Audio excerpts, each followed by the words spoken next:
Hello and welcome to another episode of Vicky's Garden. I'm so sorry if you hear my fan in the back. It is hot. I am hot. So the fan has to stay on.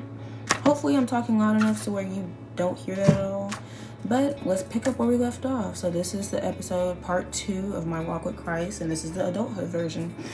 So I'm gonna break this down as best as I can. I'm gonna go through this as fast as I can because I did not intend for my other video to be as long as it was, but everything was necessary so you can understand why I am the way I am.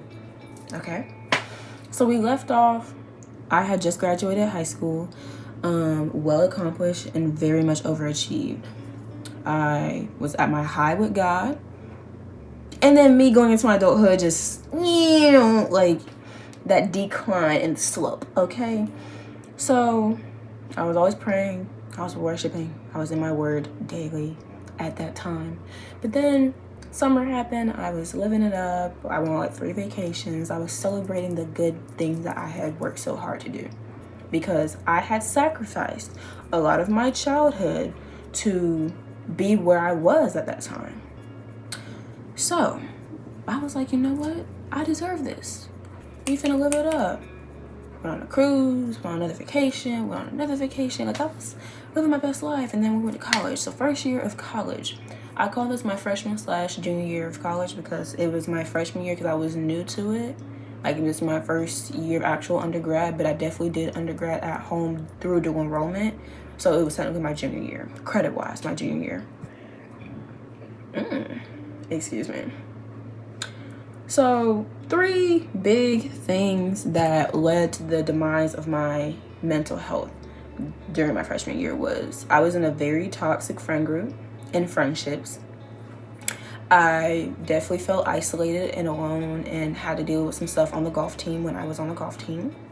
And then I had health issues at the time, like really bad health issues. And let me rephrase that. I don't want to say they were really bad health issues because I am standing here and fully fine, fully healed. But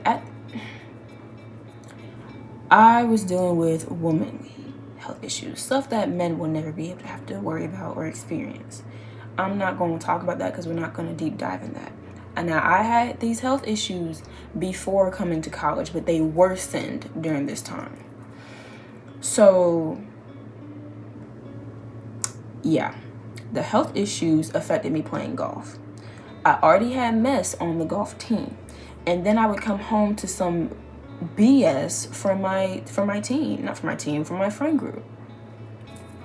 So, health issues, we already put that out there. They were already there. It was about my, time of the month, if you know what I'm talking about. And it affected how I played because I had a higher pain than normal people when it comes to that. So, while I'm over here trying to play golf, I can't play because I'm walking slower. I'm going through higher levels of pain. I can't stand up right, can't sit up straight, can't function right. So that was number 1. Then within the golf team, I had a little drama. I was definitely isolated. For one, I was the only black girl on the team. And number 2, I wasn't the only minority because my girl, my little gremlin, I call her that, she definitely was on the team, and she's Puerto Rican and she got a little spicy white in her. But me and her clicked because we were the only 2 minorities. Everybody else I definitely felt a separation from, and that mainly was because of, I was just different. Like, I don't know why I was different. And it was a difference not even being the skin color. It was just I didn't feel like I was a part of the team. I never did. And nothing they did made me feel a part of that team. So I already felt like that. And then I had a little racist comment thrown at me. And that kind of messed me up because the person who said that comment was definitely a friend of mine. And when I called her out on it, I was like, hey, this is microaggression. What does microaggression mean? It is a comment made with racial background, but the person saying it is unaware of how it could be racially motivated. So I tried to educate her on it, and I'm not gonna lie, at that time, I definitely had some passive aggressive tone to me because I still was going through the emotion of, that's not right. Why would you say this to me? You're my friend. But I also understood she didn't mean it. She didn't understand that it was bad. So I was like, okay, let me educate you on why this is bad, because the girl wants to be a teacher. I don't know what she's doing now, but at the time I know she was in school to be a teacher. And if you're a teacher, you have the possibility of teaching it whatever race.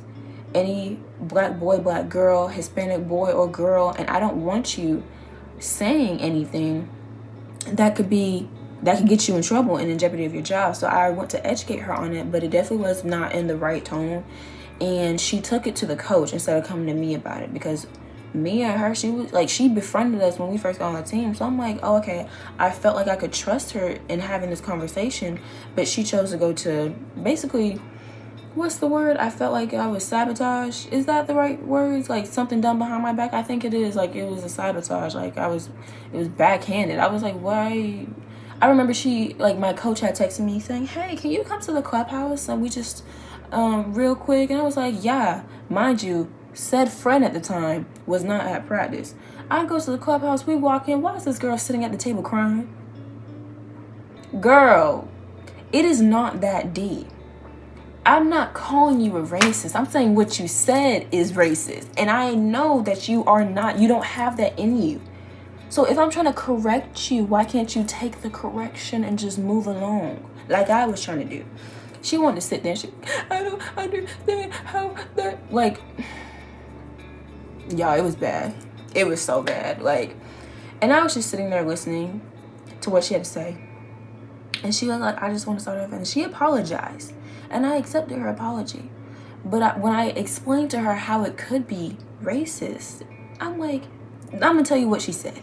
It was around Halloween time. And I'm kind of skipping some stuff so you can get the gist of my years and what I went through.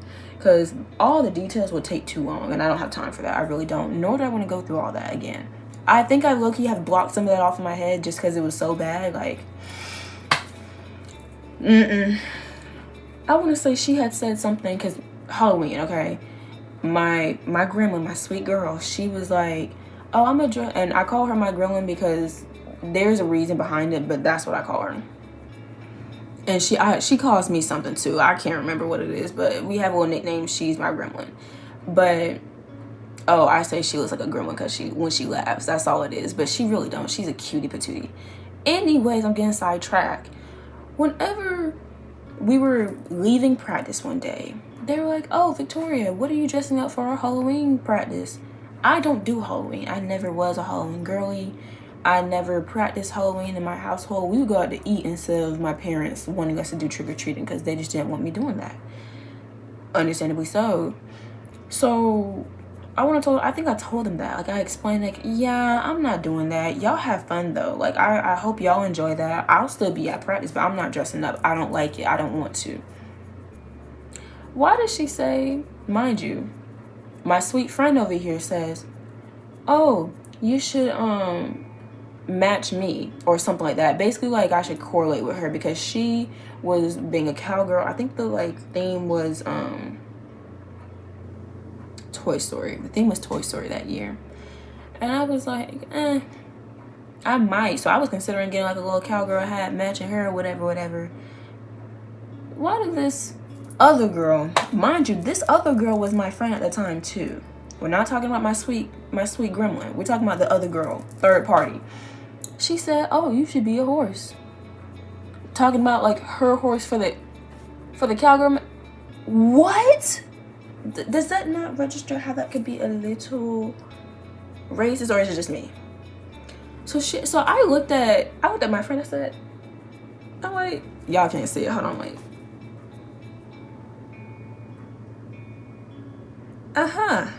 that's my reaction. Oh, no. I wrapped up that conversation so fast and sat my butt down in my friend's car and we rode back. I said, did you hear that? She said, I heard that. She said, you handled it better than I would have. I said, I haven't handled it yet. And I didn't. I ended up texting her, the other girl. Mind you, she was my friend at the time. Keep that in mind. And I expressed, this is microaggression. I'm not okay with you saying that wasn't right for you to say. And I tried to educate her as to why that was wrong. and I gave her a little history lesson. Or actually I didn't at the time, but she low-key ambushed me with a conversation between me, her, and my coach. Mind you, my coach was there. And my coach apologized. I love my coach. But she apologized because she said, I'm sorry. I didn't see an issue in what she said either. I said, I know. I said, I'm not mad at anybody. Now, I definitely was in my feelings because I think I brought it up in the video before that I went through my own like issues of racism in high school, but it kind of triggered something in me, and I was like, not again. So I was like, this is my friend. If she's truly my friend, I'm gonna come and correct you about it, because if you want to be a teacher like you say you want to be, I would rather me educate you about it instead of you telling another minority child something like this and then you getting your life like messed up, your life and your career. You know what I'm saying? Yeah, that went out the window. My coach apologized, and I told her, I said, you have nothing to apologize for because you're not the one who said it, nor I understand that you both don't know. And that's okay, because I'm going to teach you. If you guys care about me like you say you care about me, you're going to hear what I say and you're going to take that into consideration the next time you go around with something, right? My coach heard that. Why could this girl not, who was actually my friend, do that? So she over here she was victimizing herself. I just don't understand why. Girl, I never said I was mad at you. Now, the tone I sent a text message in probably wasn't the correct tone. It kind of came off as passive aggressive. I won't lie. That was back in my past, y'all. I'm better now, but back at that time, quick with it. Attitude on 10 all the time, okay? And no.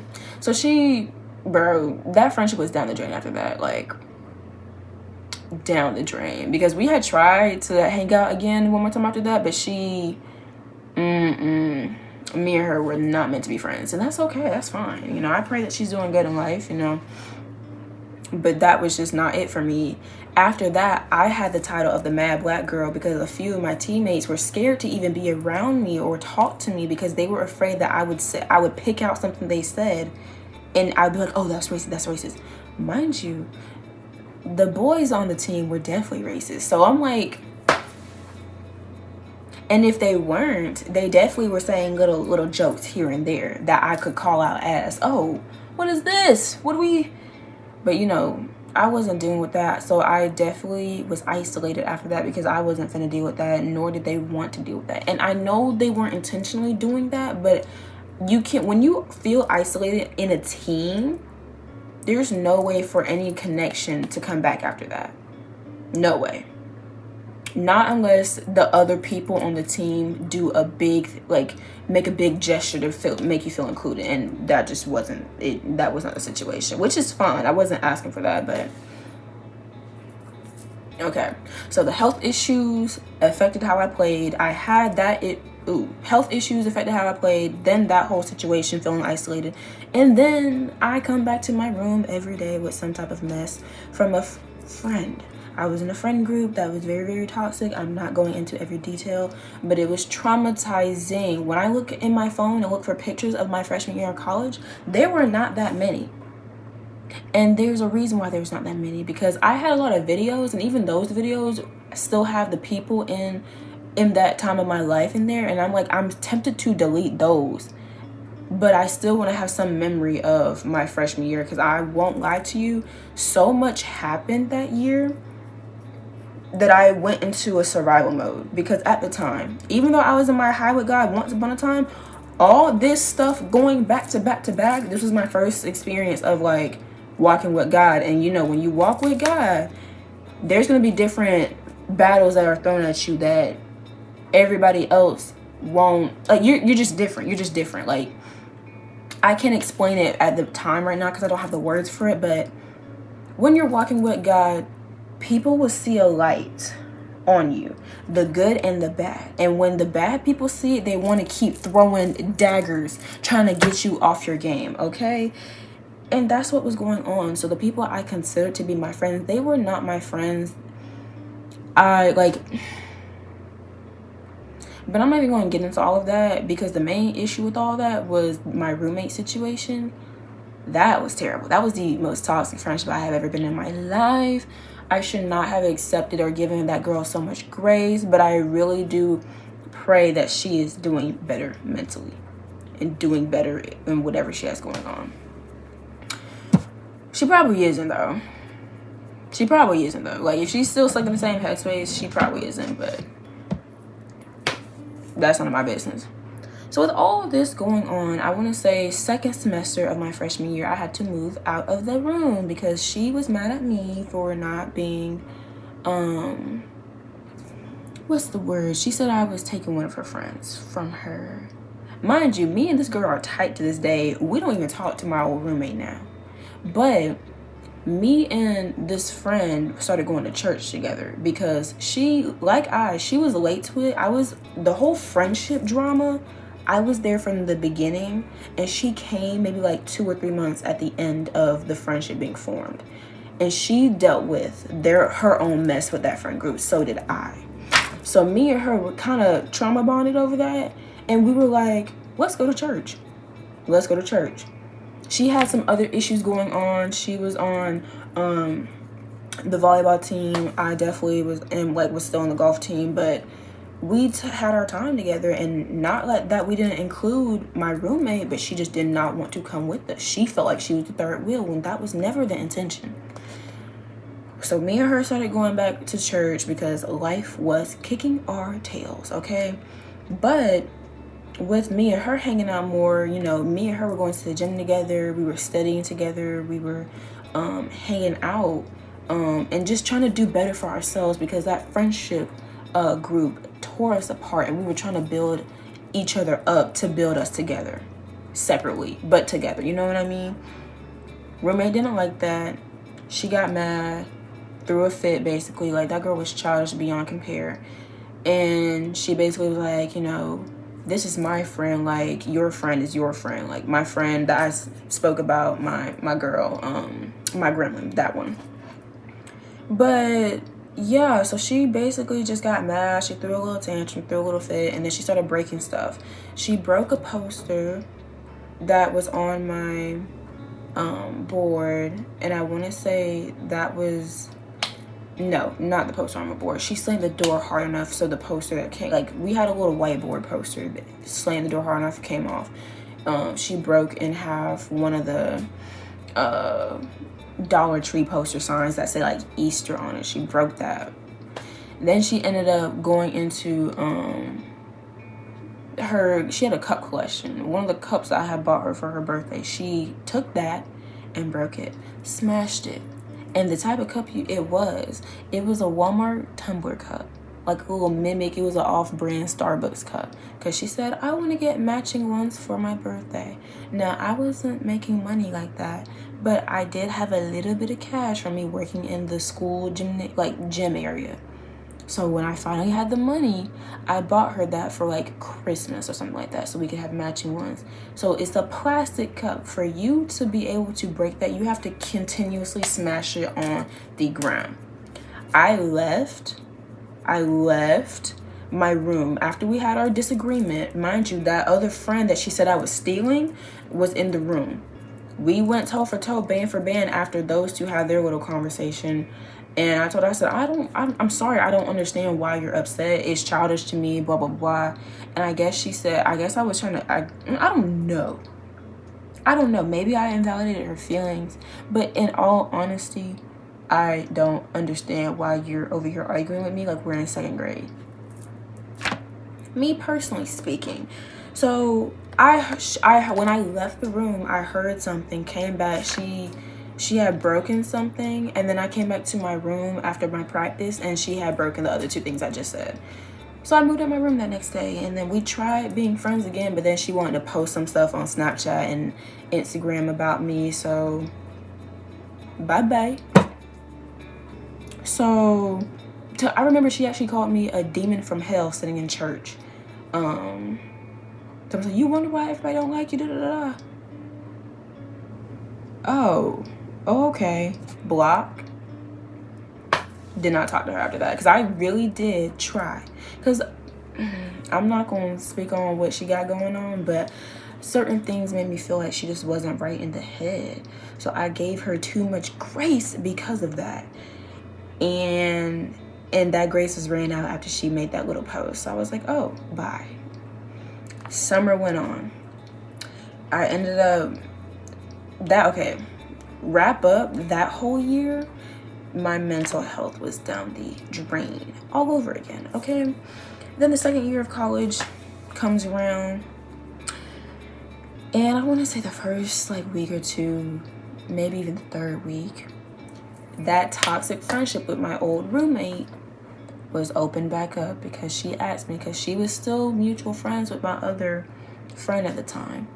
The friend that she felt like she was the third wheeling with, she was still mutual friends with her. Or not even mutual friends, they were still cool friends. Me and the other girl got close over the summer, but those two, they still were just talking every now and then. So I was like, I told my friend, I said, girl, I'm not opening that door. But I told her I would still be cordial, I'll still be nice. She asked me, Victoria, why can't we be friends again? I'm sorry, I was going through a lot last year, I fell for it, y'all. Woe is me, I fell for it.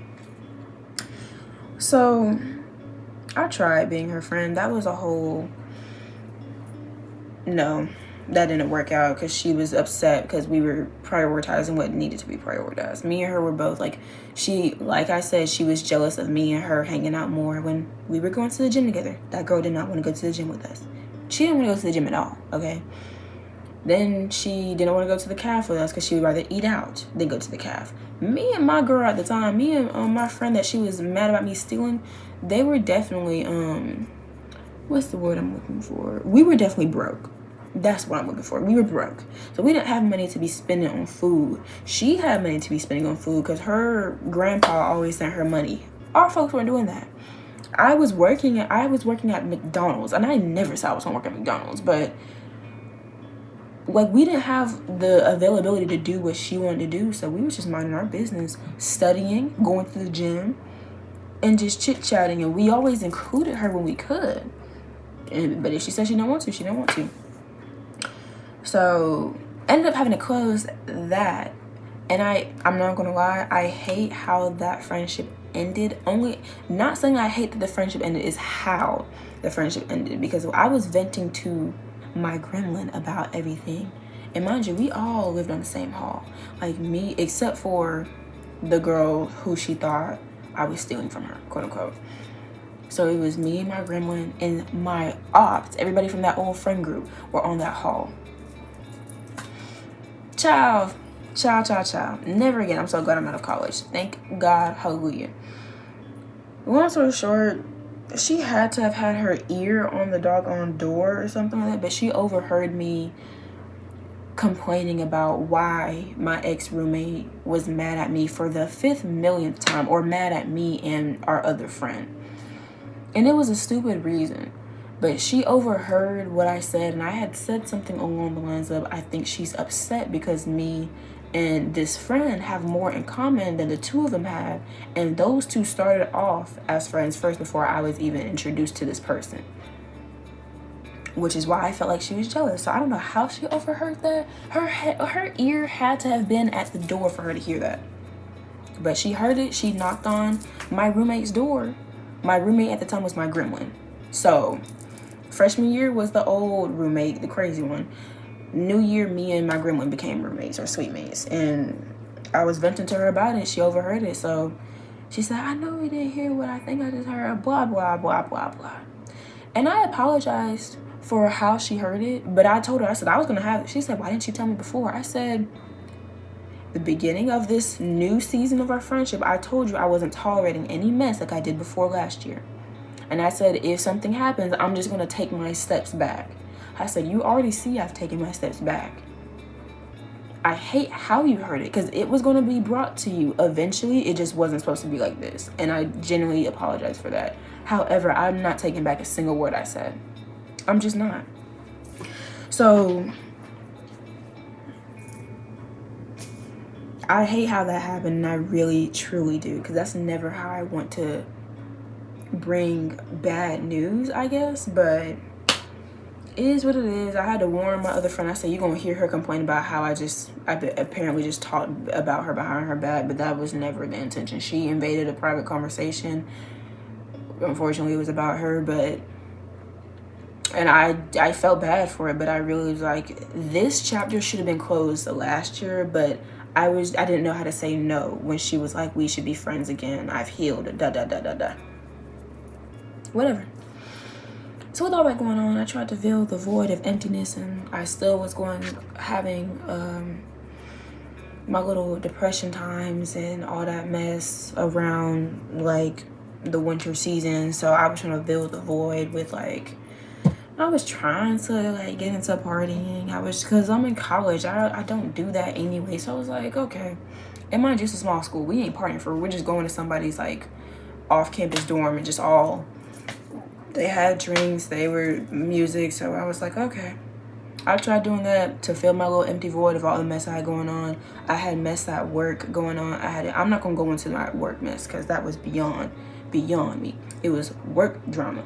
I had to deal with racism because I was the only black person there for a little bit, and then it was only 2 black people, and then 3, and then 2, and then 4, and then 3, and then 1. Had to deal with that. I had to deal with sexual harassment from a man who was a member of the KKK, allegedly.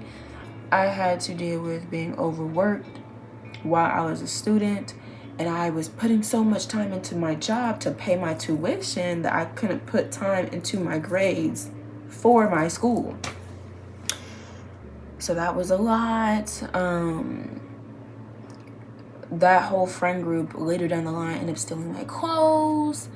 And then they put it back in the dryer, so they said it was a mistake, but I'm not believing that because I was able to hear them running up and down the halls laughing, giggling, ha ha ha, kicking it up. Just childish. So I was going through it. And slowly, I didn't realize how far from God I was. I said God, I'm sorry. God. I didn't realize how far from God that I was until I want to say the summer of 2024, which was the end of my sophomore/senior-ish year, or second year of college, whatever you want to call it. Because at that time, every now and then I was in my word. Every now and then I was going to church. Every now and then I was doing what I need to do to like get by, but I don't think I was living a godly life. Okay, summer 2024. Now this is a turning point in my life. So I want to say, I told myself I said I'm tired of this. I said, why am I always the one getting done wrong? Hot girl summer, let's go. I tried, miserably failed. It didn't, mind you, you have to, for the girl to choose to do that, for one, that's not of God, so I pray that you get delivered from that. But 2, you have to have a certain mindset and a certain heart. Your heart has to be cold as ice. My heart is not cold as ice anymore. I feel like once upon a time, if I didn't have my encounter with God when I was in high school, I probably would have been a little hot girl summer, but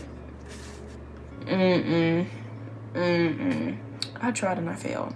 And as in try, I mean, I tried, I guess, going to events and going to parties. I tried, I don't even know. Like, I was never for the streets. I'm not that type of girl. I have some self-dignity, and okay.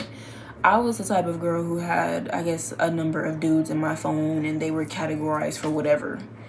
And I still wasn't good at that because I felt like I was going to hurt everybody's feelings when the whole time they ain't worried about that. Well, one of them was, but one of them ended up being crazy. The other one ended up just, no. And then one of them I actually ended up hurting his feelings because me and him were like friends for a very long time, and I felt very, very bad. So I quickly stopped all of that. Like, I think 2 weeks in, I was like, no. Maybe a month into trying to be this little hot girl summer thing. Not meant for Victoria. Not meant for me at all. But with me doing all that, I was like, I came to like a conversation with myself. I was like, why am I doing all this? And then after some soul searching and a conversation with one of my cousins who called me out on my mess, y'all. Love him hands down, but he called me out and he was like, you are trying to handle the hurt from your past through you trying to be some little hot girl and you're not bad. I didn't think he was gonna call me out like that. What are we doing? Boy, what are we doing? That, bro, he called me out in 4K. Plain as day. And I realized, I was like, I'm still hurt from past situationships, from past friendships, from, mind you, I've never been in a relationship, okay? So my level of importance when it comes to relationship and friendship is forever going to take over relationship for me, because I know I'm a good friend. I've never been in a relationship, so I don't know how I am as a girlfriend. I don't know how I am in that aspect. However, I know I am a very good friend. When I choose to be your friend, when I choose to bring you into my circle, into my care, into my love of being your friend, I take it seriously. So I had dealt with so many betrayals of friendship that in one or two bad situationships that just did me dirty, that I was just trying to put that hurt onto other people. So I was like, you know what? They're not going to hurt me anymore. Nobody's going to hurt me anymore. I'm going to be the one hurting them. Now, since when was that of God? Never. But in that time, I was like, I'm done being hurt. Because you know the saying, hurt people hurt people. I had never taken the time to even process how hurt I was. But my cousin had said something with like, you know, you want to be a wife and you want to have your little lavish family life in the future. But if you keep going down this path, you ain't ever going to find it. He caught my tea. Shut me up real fast. And he was like, and the few people who actually were in your life that you just pushed away because you couldn't accept any type of goodness coming your way and you was just trying to be the bigger, badder person, what good did that come out of it? You hurt them, and now if they decide to bring you back into your life, that's on them if they choose to hurt you back. I'm like, oh my gosh, when I tell you I felt so exposed, because I was exposed, like, I felt so exposed that day. But when I ended up after that conversation, I ended up having my own deep diving within myself, and I realized I was still hurting on situations from 2 years ago, like 2-3 years prior to.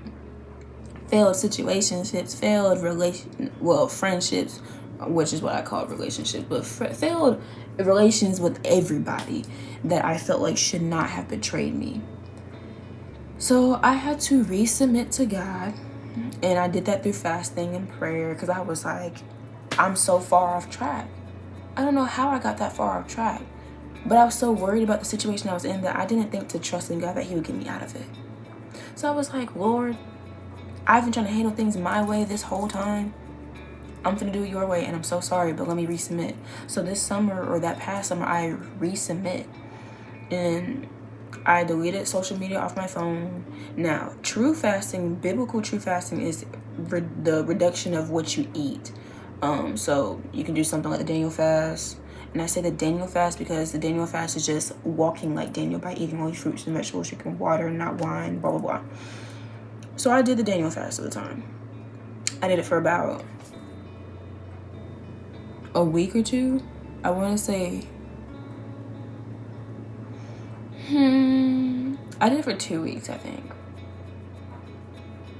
I did it for 2 weeks. With me doing it for 2 weeks, I deleted the social media. I reduced what I was eating, and I did something like the Daniel fast. And I just put all my focus on God. Like, after work, in my word. Before work, in my word. Talking to God, worshiping. Like, I was trying my best to get back to where my spiritual high was.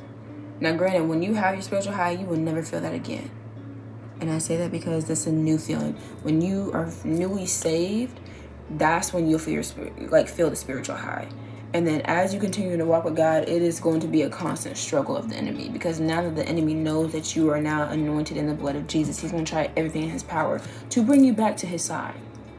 So, with that being said, I had to start back from square one, and even within that, my priorities still weren't fully straight in my walk with Christ. Like, I wasn't doing it for selfish reasons, but like, for example, when I was fasting, I was doing it for the spiritual reasons, but I'm like, this weight's gonna be small because I'm barely eating. Like, that should not be any of the focus. Great, you are gonna be bound to lose some type of weight, and I did, but I also had a very unhealthy relationship with my body at the time, so that did not help, I guess you could say. But my priorities in life were not set straight. Like, God was the third priority. I was like putting like one or two other things, including myself, above God. And I didn't realize that until later. Anyways, I wanted to get right with God again, so I did everything I could, and I somewhat did. Somewhat, because it wasn't fully right until October.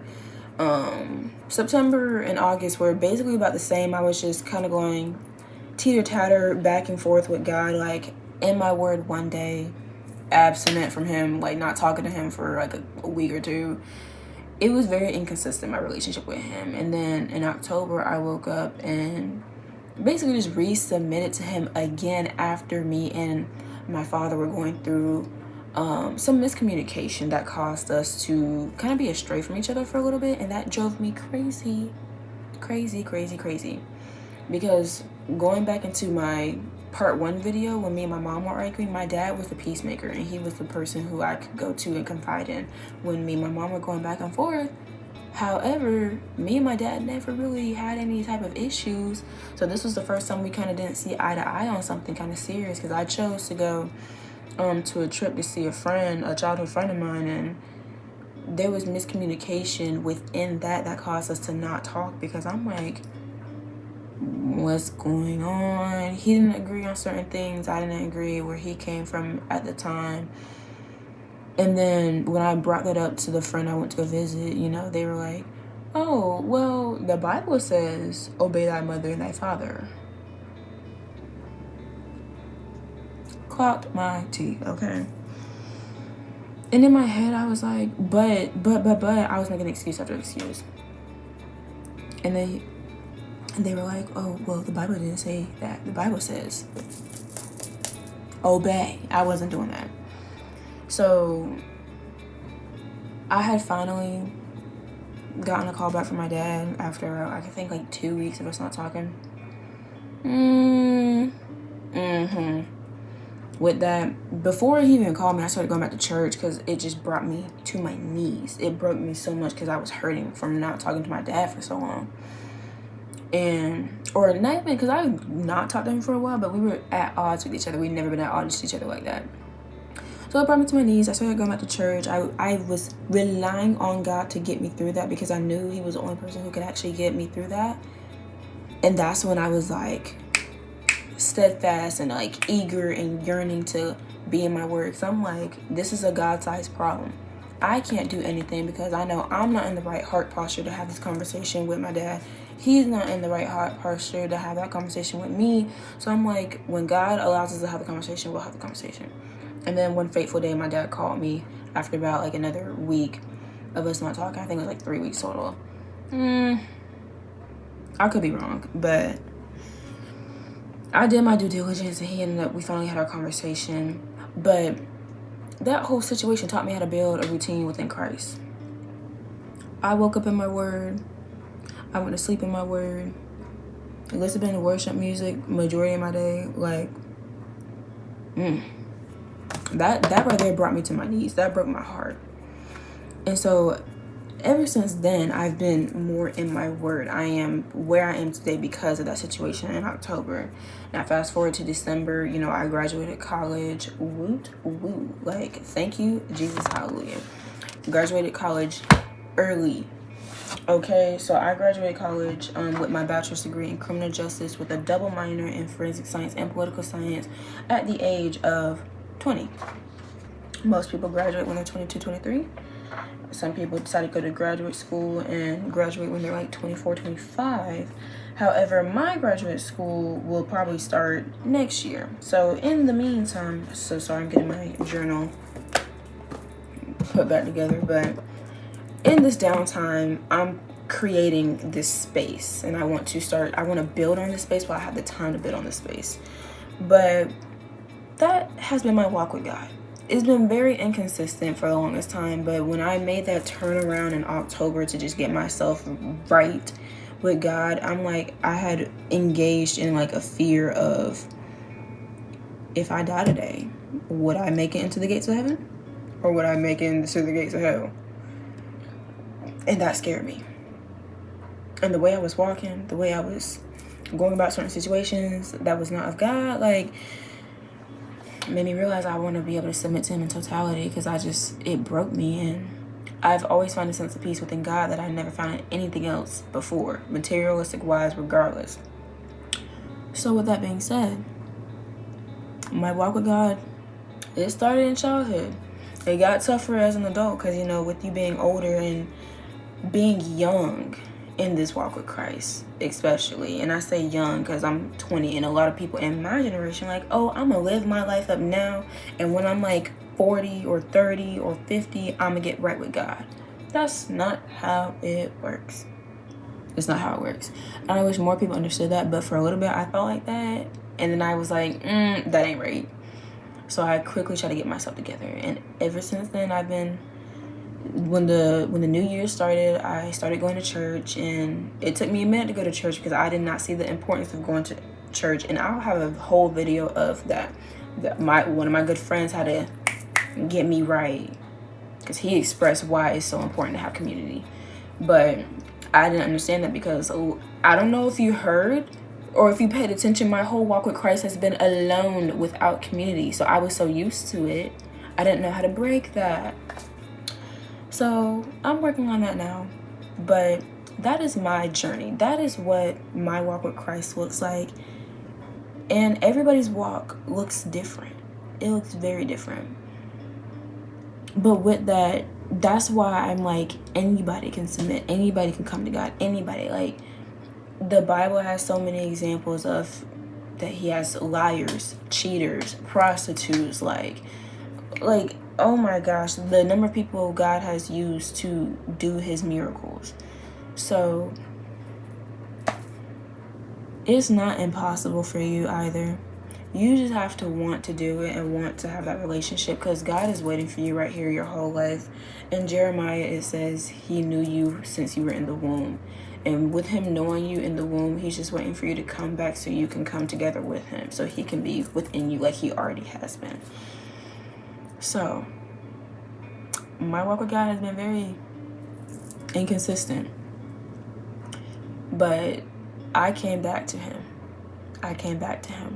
Because I knew he was the answer in the way. I always knew. I was in denial for a long time because I thought I could do it on my own. Newsflash, you can't. Newsflash, you can't. And I hope somebody can watch this video and take that advice for themselves before they have to figure out themselves the hard way. Because listen, there's two ways you're going to get right with God. There's an easy way and a hard way. Easy way, listen to people, take their advice, read your word. Like, if you already grew up in it, continue to do that. Hard way, which a lot of people go through, you're going to face some struggle, some type of hard circumstance. You're going to go through some mess. It's going to break you. But God will break you just so he can restore you. And that's what he did for me. That's exactly what he did for me. Because I thought I could do it on my own so many times. He was like, okay, I'm going to let you do it on your own. I'll be here when you need me, though. I came crawling back every time, okay? But this video is already long enough, and I'm so sorry for that, but I'm really not sorry, because in order for you to understand me, I had to share my testimony, okay? Okay. I hope you guys enjoy your Sunday. I probably will be posting this on Monday. Don't mind me. But with that being said, open y'all's Bible, talk to God, pray, worship, and I hope this inspires you to do what you need to do with your walk with Christ.